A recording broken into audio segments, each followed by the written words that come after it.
Around Dodge City and in the territory on west, there's just one way to handle the killers and the spoilers, and that's with a U.S. Marshal and the smell of Gunsmoke.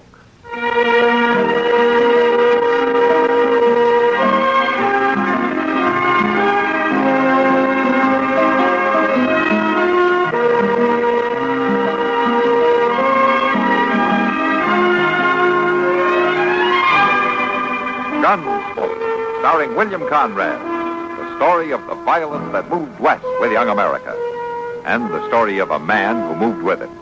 I'm that man, Matt Dillon, United States Marshal. The first man they look for and the last they want to meet. It's a chancy job, and it makes a man watchful and a little lonely.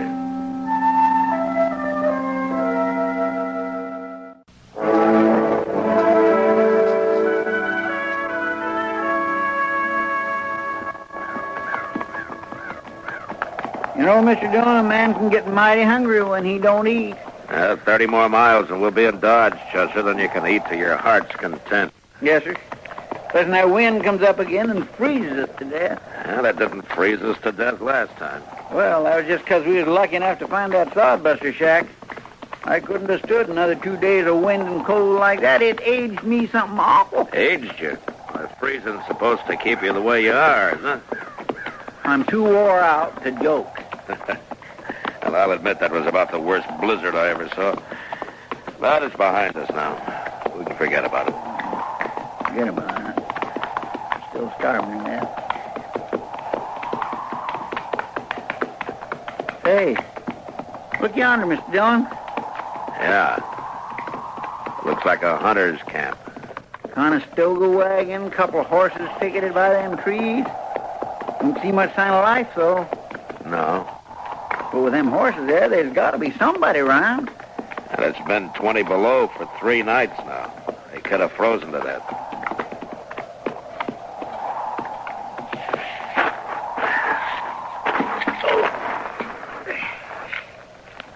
They had a fire built over there. Yeah.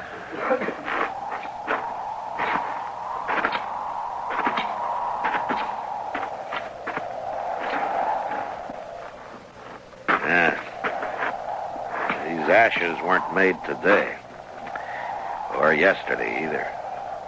Well, ain't there a soul here, Mr. Dillon? Yeah, maybe they got caught out on the prairie when the blizzard hit.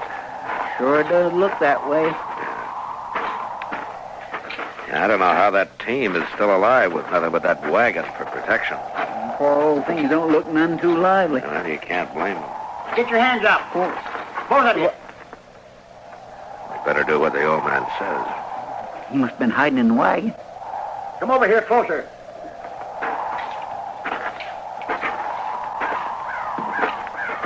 Now stop right there. This your camp, mister? Of course it's my camp. Now you two drop them guns.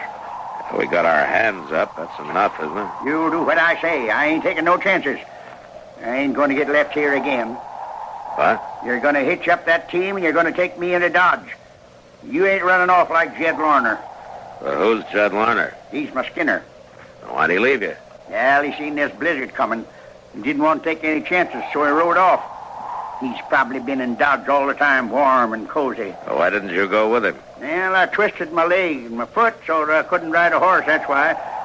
Larner figured driving a wagon be too slow. You mean he left you out here to freeze? Yeah, I'll kill him when I find him. And I'll kill you, too, if you don't drive me into Dodge. He's a U.S. Marshal, mister. He ain't gonna leave you here. Marshal? Now, why don't you put down that rifle and tell us who you are? All right. My name's Pucket, Marshal. I'm usually up north following the Republican herd, but I come south this year. I'm getting old, and I thought it'd be warmer down here. You sure made a mistake about that, didn't you? You'll get me into Dodge, won't you? Yeah, of course we will. That foot I twisted. I don't feel nothing in it. It must be froze. Yeah, it could be. I'll kill Jed Larner for this. Forget it, Pucket. I'm not taking you back to Dodge just so you can hang. All right, I'll forget it. Till I find him.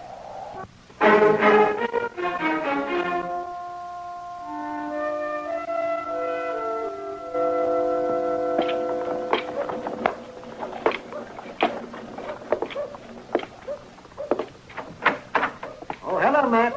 Come in. How is he, Doc? Pucket? Oh, he'll be all right, man. In time. Oh, then his foot wasn't so bad after all, huh? Yeah, didn't have much foot left when I got through with him. Oh. Yeah, but he'll be able to walk with a cane. But his buffalo hunting days are over. Uh-huh. Does he know that? I told him. You know, Ira Pucket's a proud man, Matt. He's a little too proud. Now, what do you mean? Well, what he hated most about this Jed Larner leaving him on the prairie wasn't the fact that he might have died, but that he was helpless. And a man like Pucket can't stand being helpless. Oh, I see. And now, all crippled up, he's a bitter man, Matt. Well, he'll get over it. Man can get used to most anything in time. Yeah, no, I got my doubts about Pucket. He won't even admit to how old he is. Yeah. What would you guess, Doc? Well, he's past 70 anyway. He's in the back room there, Matt, if you want to see him. All right. I'll come with you.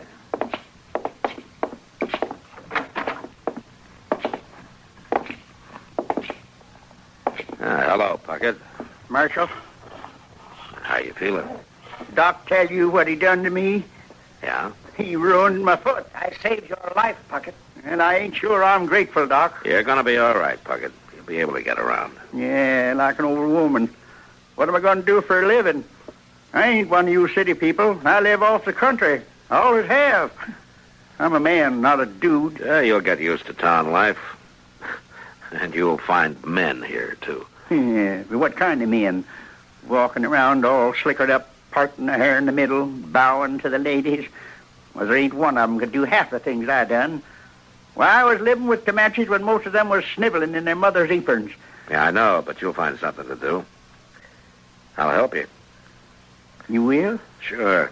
Then help me find Jed Larner. Bring him in here so that I can kill him with my bare hands. What does he look like? Oh, he's tall, black hair. He got a big scar running across one eye and halfway down his right cheek. Good. I'll try to find him. And if I do, I'll run him out of town before you get to him. Huh, I can't even trust you, can I? Not when you want to murder a man, Aaron. I told you I didn't bring you in so you could be hung.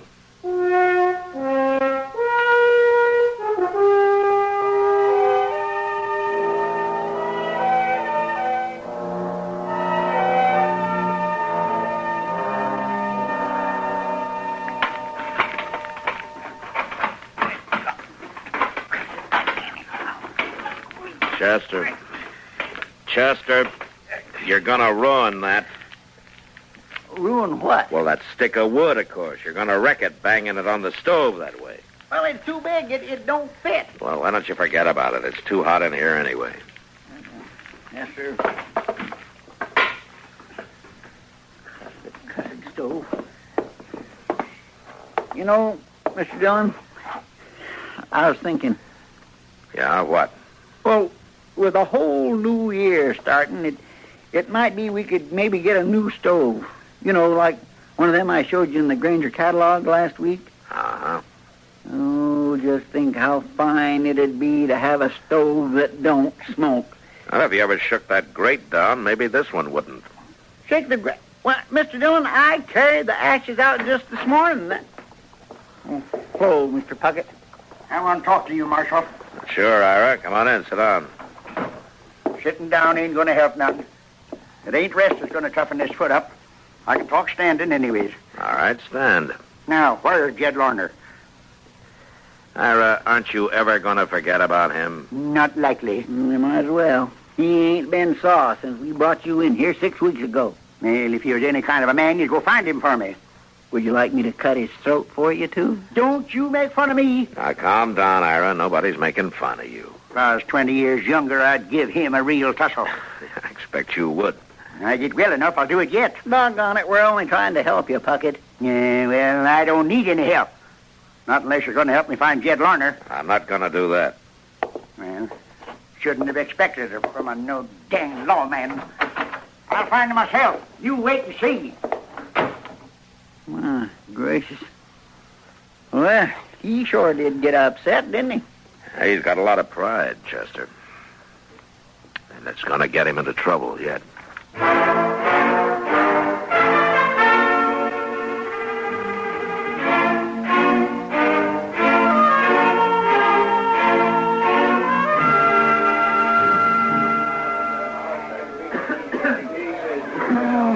This is a great way to start the new year, Matt. Oh? Oh, what do you mean, Kitty? Well, all last year I was hoping maybe I'd be in San Francisco by now. San Francisco? Yeah. You never told me. What would you have done about it? Well, nothing, I guess, but why San Francisco? No blizzard, no dust, no cowboys. Ah, but they got fog. And all those sailors and miners aren't any gentler than these cowboys. Yeah, I know. But imagine going to dinner in a carriage, eating off a tablecloth, dancing on a hardwood floor. You're spoiled, Kitty. Now, how could I get spoiled here in Dodge City? Oh, Matt. Well, I'll tell you what, you save your money. You'll get to California someday. Yeah, sure, if I walk. Well, a lot of people have gone that way. Who do you think I am, Sacagawea? Ah, now there was a woman. Yeah? You know, I always had... What's the matter, Matt? That man at the bar who just turned around. Which man? One with a scar down his cheek. Oh?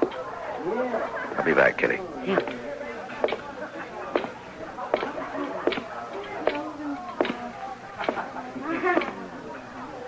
Well, evening, Marshal.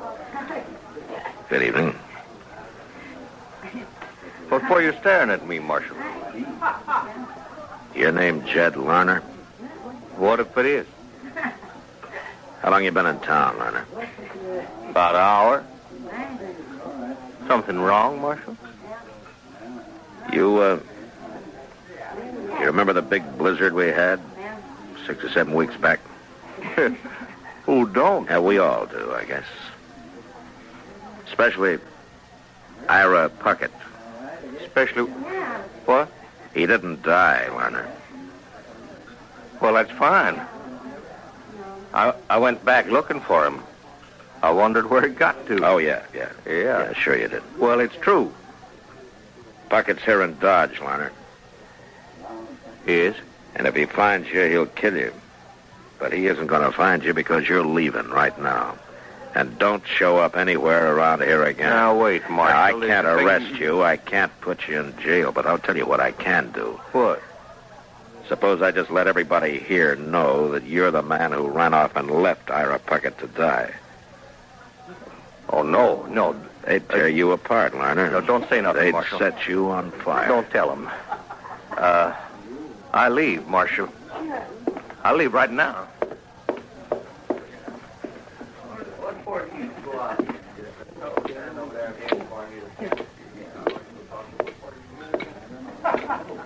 Well, you got rid of him in a hurry.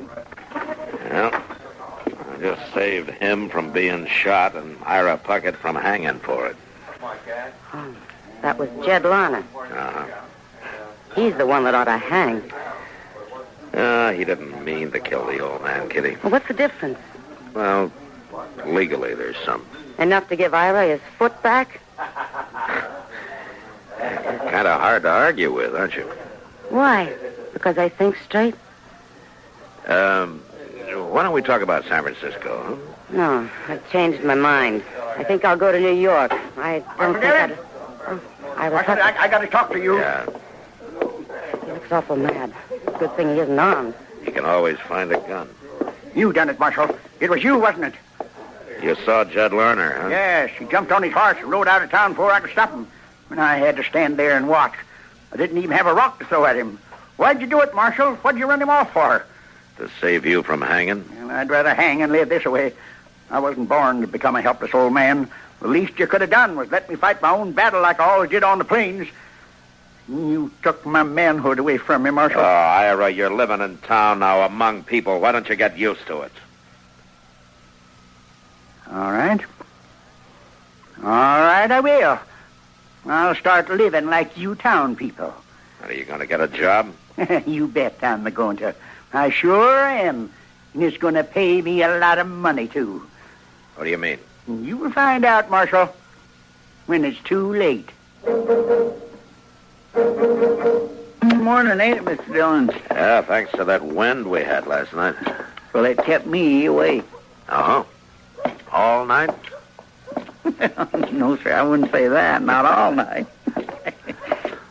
Hey, look over there by the bank. Ain't that old Larry Pucket? Yeah. That's the first time he's had his team and wagon out. Where do you suppose he's going? Right now, he's gone into the bank. What's he carrying that shotgun for? He can't go hunting in the bank, can he? Yes, he can, Chester. Come on.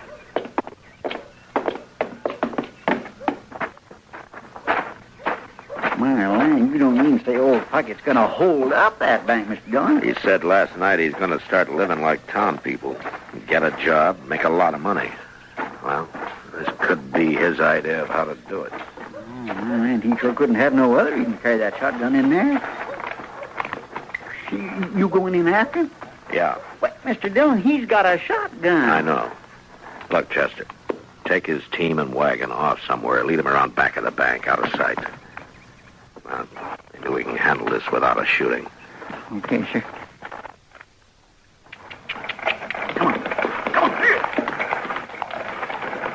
Hurry it up, Chester. He's coming out. Yes, sir, I'm long gone, Mr. Dillon.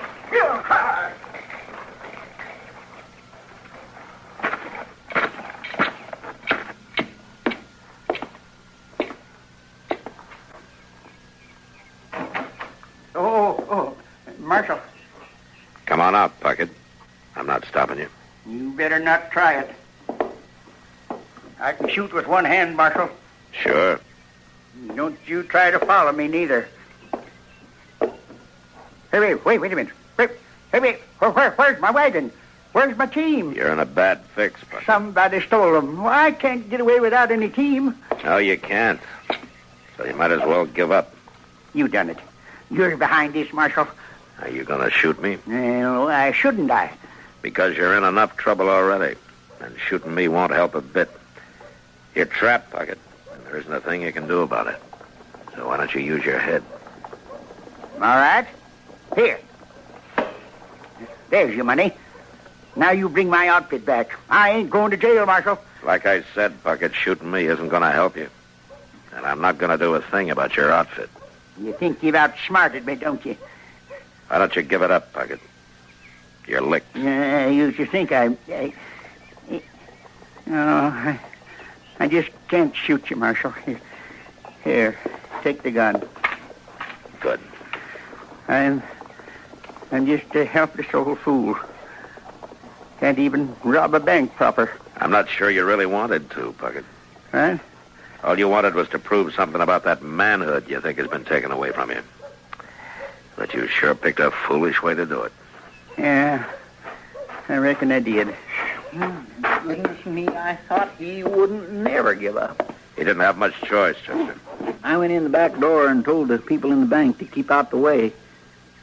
You want me to take him over to the jail now? Oh, no, I can't stand jail. Please, Marshal. Lock him up, Chester. I'll return this money and have a talk with Mr. Bodkin. I'll be over later.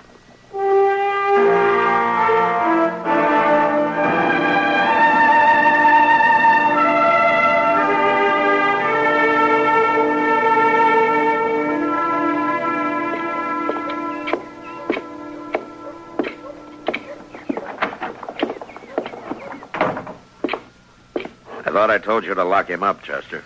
Well, I started to, Mr. Dillon, but I just couldn't stand the look on his face after I put him in the cell. You know, Ira, seems to me everybody treats you pretty well. Yeah, everybody but Jed Larner. That's true. But Chester and I bring you in. Doc saves your life. I keep you from hanging, and if I hadn't outsmarted you at the bank, you'd probably be lying dead somewhere now. It seems to me that everybody's gone to a lot of trouble for an old man full of a lot of foolish pride. Now, what do you think? Yeah, now I've been thinking, Marshal. Sitting here thinking. And you know what? You're right. But I'm afraid it's too late now. No, it's not. What? I explained everything to Mr. Bodkin at the bank, and he's willing to drop any charges against you, but on one condition. What's that? Well, to be honest with you, it was my idea, but Mr. Bodkin agreed. You got a job here, and you quit being so doggone ornery. Otherwise, you're going to go to jail. Oh, but what can I do with this crippled foot? Well, seeing you're so handy with a shotgun, I think Jim Buck might hire you to ride messenger on the stage. You think so? Well, he told me he would. You went and saw him? And it doesn't take any walking, Ira. Now, how about it? Fine. I never had a job like that.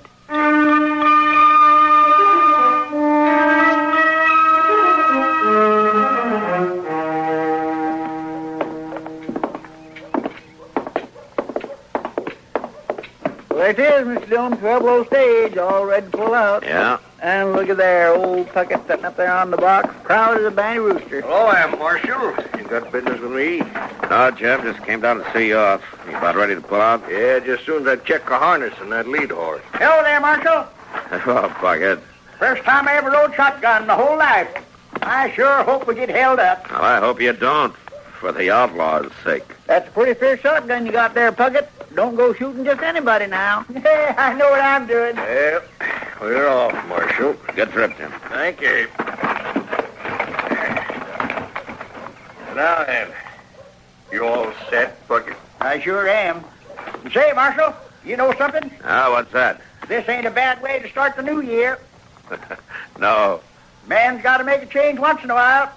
Sure. All right, Jim, let's go. We're behind schedule already. Hang on, Pucket. Here we go. Yeah!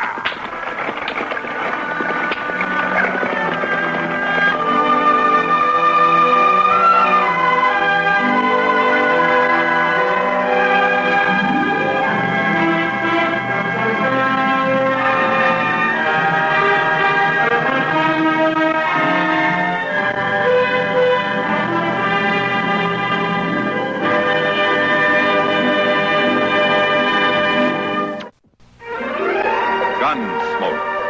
Produced and directed in Hollywood by Norman Macdonald, stars William Conrad as Matt Dillon, U.S. Marshal. The story was specially written for Gunsmoke by John Meston.